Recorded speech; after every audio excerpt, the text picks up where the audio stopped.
Hey crew, Mark Hadmaker here. We're talking about an ESP rod number 147. We're still working about threatening off the back for the bottom scissors / guard position to get yourself from underneath, threaten with subs, and then get back up or use the subs directly into sweeps. On this particular volume, we're going to be doing a whole lot of stuff with some coil locks and triangles and such. This little clip right here, I want to talk about a couple of solo exercises can help you get behind the idea of what we call cutting the head whenever you're working with a triangle choke.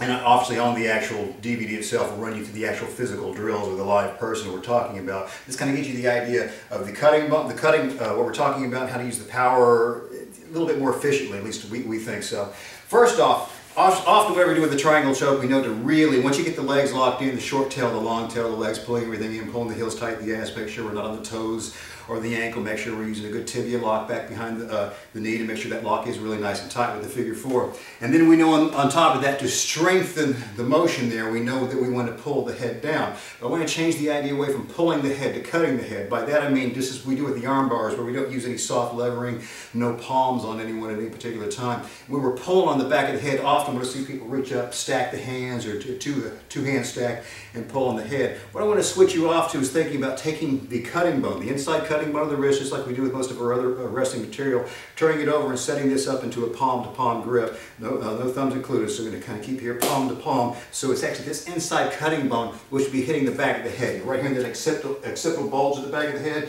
we want to find where our wrists are actually cutting back behind in this region here. It's not going to be drifting over to the V where you can see this little V of the hands right here. This is not the portion of the back of the head. It's always going to be a cutting bone, whether it's my right lead or my left lead over on top. And once we have that drifted in, a few tiny points on it, you let this stand in as being the back of the head, whatever. So what I'm talking about, don't have a V. So let's say this is directly the back of the head. I don't want it to be my wrist or my thumbs and palms are juncturing right here to be this pull-in position right here. Might be better right here. This way, I want to make sure I've got nothing but cutting bone on top of it. So right now I got this elbow flared out to exaggerate the motion. And whenever I hook up this grip, whenever I'm pulling everything in, very small motion here, I want to pull in as tight as possible, pull directly into that cervical vertebrae. And once this give has no more give and it goes nowhere else, there's going to be a rotation, grinding a position towards the crown of the head. So once it has no place to go, and then there's a grind which will have a tendency to continue on to kink even more so on the carotid and the jugulars. So we're pushing this forward. So it's going to be a big dig in, and then we've got moving off towards the crown. Small point of error that sometimes happens, also once you get some new, less gushy part of this pad right here. If I pull in, often we'll see whenever people do the cutting position, you'll see this pressure let off, and then we'll have this. No, this has to be continuous as far, there's no more give. You're crushing bone with this grip, cutting bone with the grip, and then a rotation with no back off with this.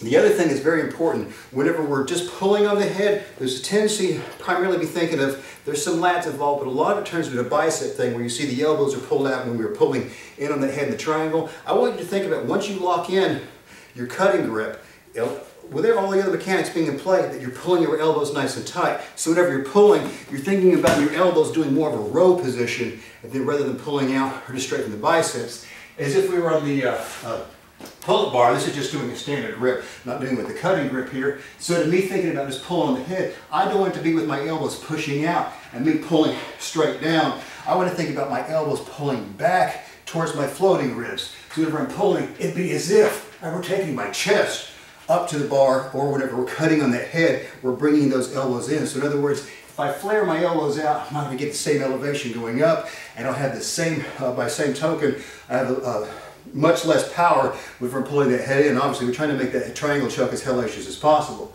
For a solo drill, if you want to go that far with it, if you don't, I mean, obviously having a live body is the way to go, but you can hook up, or we're just throwing a couple of pads over the top of this. You can throw yourself into a pull-up position, drop yourself up to a figure 4 grip with the legs, drop back, and then hook up that cutting grip we talked about, pull yourself to the bar, release, let go down for your particular reps. By all means, this is not a be-all, end-all. You need a live person. It's going to be optimum for everything you've got going on, but failing that, you still want to get in the idea, cutting bone, elbows in, and pulling yourself all the way to it.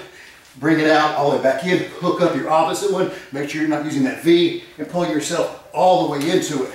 So again, what you're thinking about is elbows dragging along the ribs, not pulling the outside, cutting bone right behind that acceptable bulge. It's got no place else to go. Give a nice little cutting kink towards the crook of the head. So when you're pulling down, what will happen is what you should be feeling if you're having this done to you. A good bit of pain right back here, and in that last moment, this extra little kink moving it forward. So it's just a little other bit of meanness to throw in on top. We'll give you some more details and a few other mean things along with that triangle choke, along with some other things. 147. I hope those drills work out for you guys.